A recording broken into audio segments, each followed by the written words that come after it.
Welcome back, everybody. It's your boy PokeGainz, and today we are going to talk about the 11 schools, well, technically 10 other schools in the wizarding world of Harry Potter.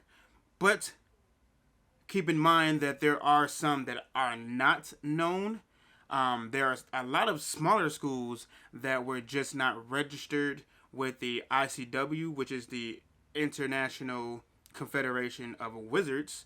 And there's also some schools that just didn't stand the test of time. So we also have schools that are unknown. We have 3 unknown location schools that no one knows where they are. So either they're just really good at hiding their school, and or J.K. Rowling just need to go ahead and write them a backstory of something. And then we also have Ivermorning, which deserves its own video by itself because it's the only other school besides Hogwarts that has a really fleshed out backstory. And then we also have the one school in Australia that we know exists but do not know the name of or exactly where it is. So yeah, let me know in the comments where you think the other 3 schools are. Maybe this one in Antarctica, somewhere where we're not supposed to know. You know, maybe it's one in the water, somewhere in the ocean. We don't know. Let me know in the comments what you think. And of course, we all know about Hogwarts. It's the only school that has a whole movie plus, you know, a possible sequel, which is a playwright with The Cursed Child. And not to mention, with the Fantastic Beasts movies out, we get more of Hogwarts. So we all know about Hogwarts. One of the greatest and longest standing schools. I think it's this like 2nd or 3rd longest standing school. And so we're going to get into the other 5. The first school we have is probably my favorite. And I can be a little biased on this, but I clearly have my reasons. But the first school we're going to mention is Ouagadougou. I think I'm pronouncing that correctly. It is in Africa, and it is the largest school of the 11 major schools. This school is set in Africa, as you can tell why I'm a little biased, but this school also takes students from all over the continent, and I'm sure from anywhere else, because it is the largest school of the 11, and it also takes Muggle-borns as well as pure-blood wizards. It is said to be in the mountains. It is said to be in a very fortified location, and basically they just call it the Mountain of the Moon, because when you do see it, when you get a chance to actually see it, apparently it's just a mountain that looks like it's shrouded in the mist of magic. So I'm sure when Muggles try to go look at it, they're like, oh, it's just a mountain with the impenetrable, you know, mist where you go and then you probably, hopefully don't fall to your death, but you probably can't get through the mist because you're a Muggle. Unless you're a Muggle-born wizard. And this school, I think, has one of the coolest ways to be accepted. You go night-night, and just imagine the head mistress or the headmaster at the time comes to you in your dream and go, my son, you are now accepted to Ouagadougou. And then you wake up and you have this stone in your hand that signifies that you had the dream and that you're accepted. And like, maybe because I'm a Muggle, you know, as far as we know, that just seems so cool to me, you know, but in a way a little impersonal or in private, you know. But at the same time, it's still cool. That's just me, though. This school is also the first school the only school, actually, to use hand gestures for magic. So instead of using wands, before wands were introduced by the European country, Ouagadougou students would literally just use their fingers and gestures to point and make magic. So I'm sure to this day, obviously if this is a real school, I'm sure they teach their students to not only use a wand, but also to use their hands, jazz hands. And that way they can, in case their wand breaks, like Ron, then they can still do their whole magic thing. And then we're going to move over to my probably my second favorite of the non-Hogwarts, or that's not a Hogwarts school, and it is. Let me say it. Make sure I'm saying this right. Mahuta Kuru, said from diaphragm. And if you know where that's from, 10 points to your house.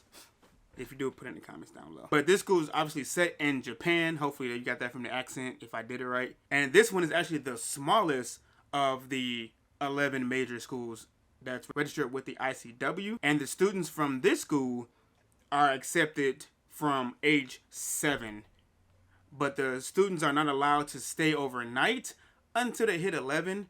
So from 7 to you hit your 11th year of life, they are flown back and forth on giant storm patrols. This school is a giant palace of mutton fat jade, which this is what I think it looks like, what I hope it looks like, but this is the material that it is being used. And it is said to be on the tippy top point of a volcanic island. As far as, you know, the muggles think or know, it is set in a uninhabitable volcanic island called, and I might butcher this one, I'm not gonna lie, I'm gonna have to read this off the paper, Minomi Awajima. Did I say that right? Minomi Awajima. Say it from diaphragm. This school has the coolest robes as far as like what we know about robes, I guess.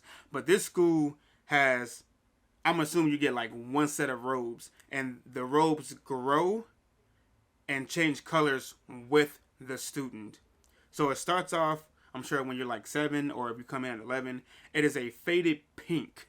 And then the colors progress based off of your knowledge. So it doesn't say what the other colors are on Pottermore, but it shows that if you get the highest grade of all the magical subjects, your robe turns gold. So imagine you walking around, you just like, you see the gold. You see the gold. You see the gold. But if your robe turns white, you in trouble, because that means you are doing something illegal, which basically turns out to be like some type of dark magic.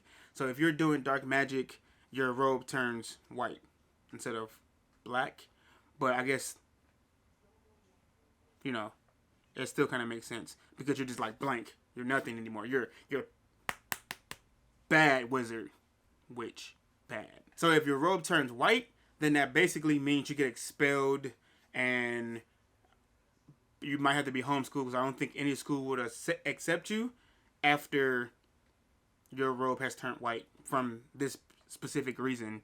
You know, you practicing dark magic, so they're going to send you home. You're going to have to learn from the house. And now our next school on this list is Castella Brochu. Why did I sound like I was finna say Silencio Bruno? Silencio Bruno! Can you still hear him? Nope, just you! This school is set in Brazil, and it may be hidden in the rainforest. Again, no one knows. Misdirection. This school is made of golden rocks and looks similar to like a temple. So I'm assuming it was definitely made back in ancient times for it to look like a temple. But so the muggles, just like Hogwarts, it looks like ruins. So if a muggle was to see it, just like Hogwarts, they would think they're seeing ruins instead of the actual school, because all of the spells that are on the actual school. And I think they would not be able to penetrate the area, or they probably wouldn't even want to. Maybe there's a spell that's like, I don't want to see that. That doesn't look appealing, and they go the other way. And because of this, these spells that they put on this school, Hogwarts and Castella Brochu both claim to be the originators of this type of magic to, again, mask their school from the muggles. So who knows who it really came from.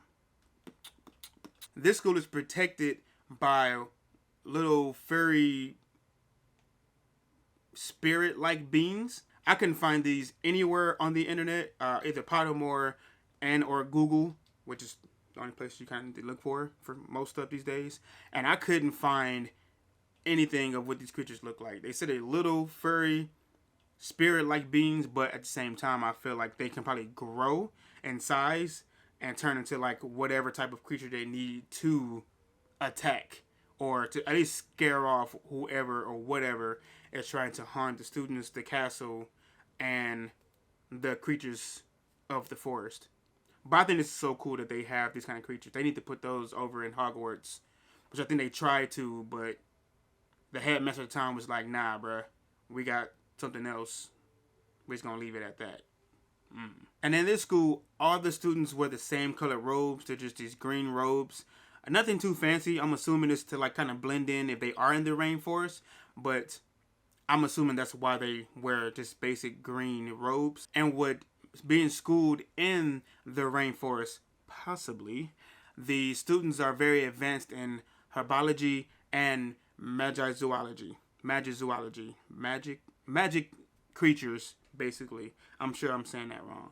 Magizoology, right? I'm sure Newt would very much enjoy this school, but, you know, he went to Hogwarts.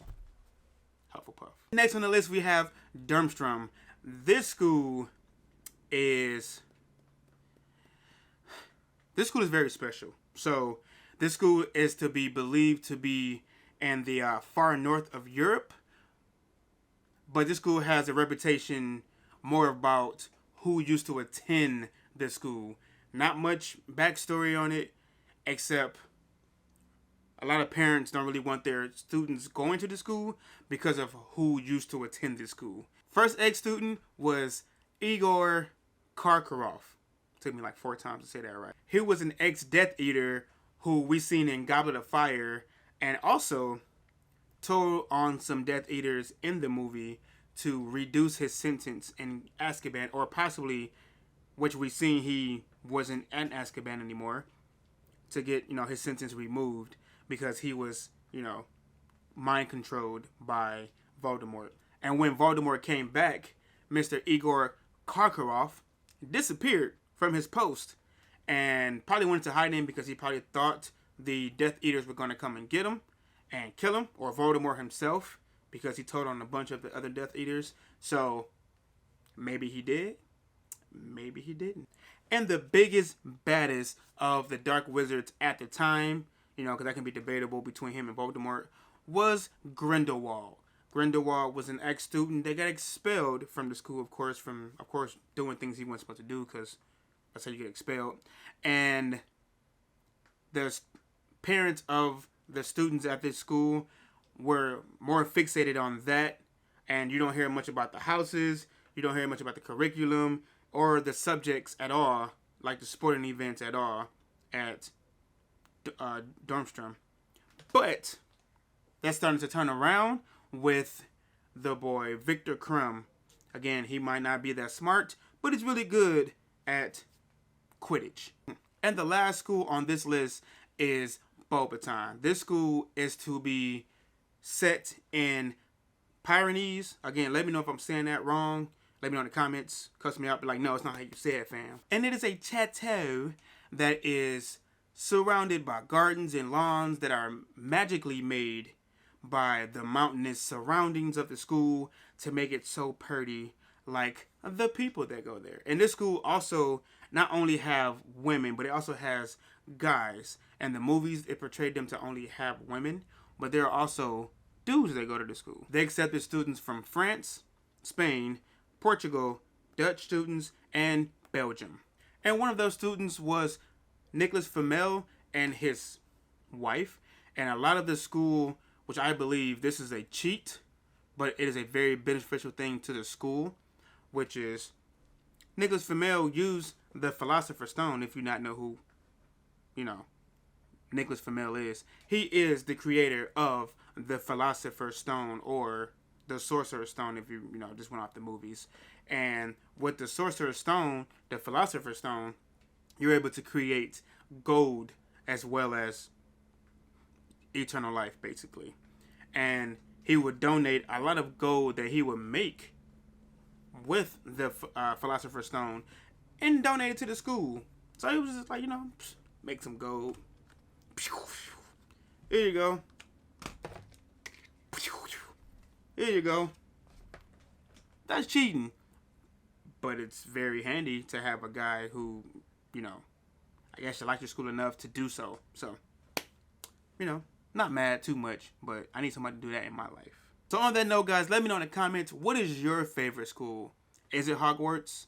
Is it Wagadu, is it Mahuta Koru? Let me know in the comments. And on that note, guys, it's your boy PokeGainz. I'm out.